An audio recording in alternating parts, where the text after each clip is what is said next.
এবছর আমাদের একটাও সর্ষে লাগাইনি। ওই দূরে সর্ষে ক্ষেত্রে রয়েছে, খুব সুন্দর ফুলগুলো দেখা যাচ্ছে।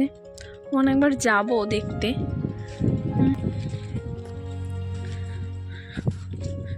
এই যে এটা মেশিন, পাম্প মেশিন, জল তোলা হয়। এটা ইয়েতে চলে, ডিজেলে চলে। আমাদের একটা সেদিন নিয়ে দেখিয়েছিলাম যেটা কারেন্টে চলছিল, ওটা মোটর ছিল, কিন্তু এটা মেশিন, সমস্তটাই তেল দিয়ে। তো তাড়াতাড়ি চলে যাই মাঠে।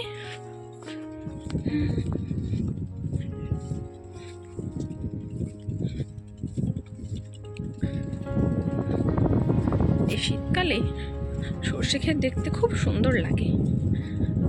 আর এই দূরেই দেখুন গাঁদা ফুল ফুটেছে, অরেঞ্জ কালারের আছে, ওইদিকে বাসন্তী কালারের আছে।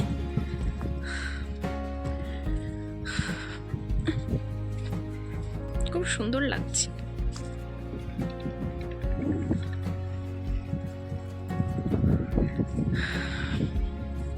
এ মা, দেখলাম দূর থেকে খুব ঘন হয়েছে, ভাবলাম বোধহয় যে প্রচুর সর্ষে গাছ আছে। এর সাথে দেখছি পাতলা। ওই সেই কথাই বলে না, সর্ষে ফুল দূর থেকেই ঘন লাগে। এক্স্যাক্টলি তাই, দূর থেকেই ঘন লাগছে। ওইখানটা কি একটু বেশি আছে মনে হয়, যাই।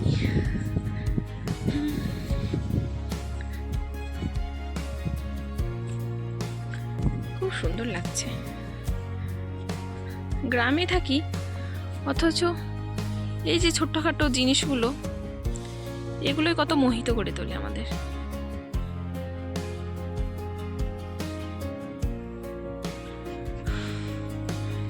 এই যে দূরে গাঁদা ক্ষেত,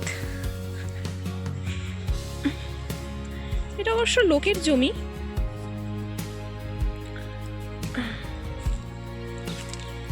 আর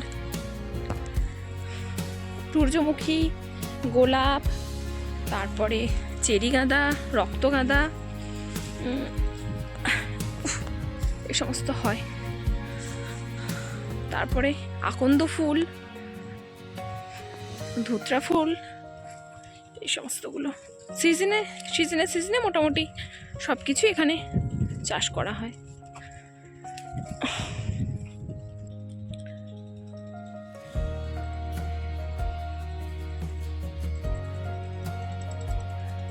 সুন্দর।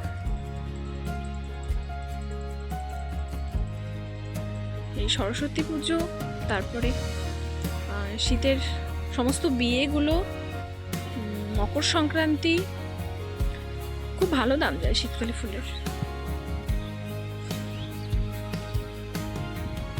খাটুনিও আছে এই ফুল তুলতে, ঝুড়িতে করে সবাই ফুল তুলবে। তোলার পর বেশি রোদ লাগানো যাবে না, তো সকাল সকাল ফুল তুলে নিতে হয়, মানে তাজা তাজা থাকতে থাকতে সেই ফুল তুলে নিয়ে ঝুড়িতে করে ফুল তুলে নিয়ে বাড়িতে গিয়ে জমা দিয়ে রাখতে হয়, মানে হালকা মতো মিলে রাখতে হয়। তারপরে সেটাকে গাঁথুনি নিয়ে এসে, বা বাড়িতে যদি কেউ নিজেরা গাঁথতে জানে তো সেইগুলো নিয়ে গাঁথতে হয়। গাঁথার পর আমাদের পাশেই আছে দুর্গাপুর মার্কেট, সেখানে ভোরবেলা মোটামুটি ওই 2:30-3টের সময় থেকে উঠে পড়ে। তো সেই সকালের বাজারটা ধরবে বলে সেই ওরকম 2:30-3টে থেকে সেই ফুলগুলো সব লোড করে পেটি করে বাজারে নিয়ে যাওয়া হয়। তো সেই ভোর থেকে বেরোয়, তারপরে বাজারে পৌঁছতে পৌঁছতে সকাল হয়ে যায়, ব্যাস।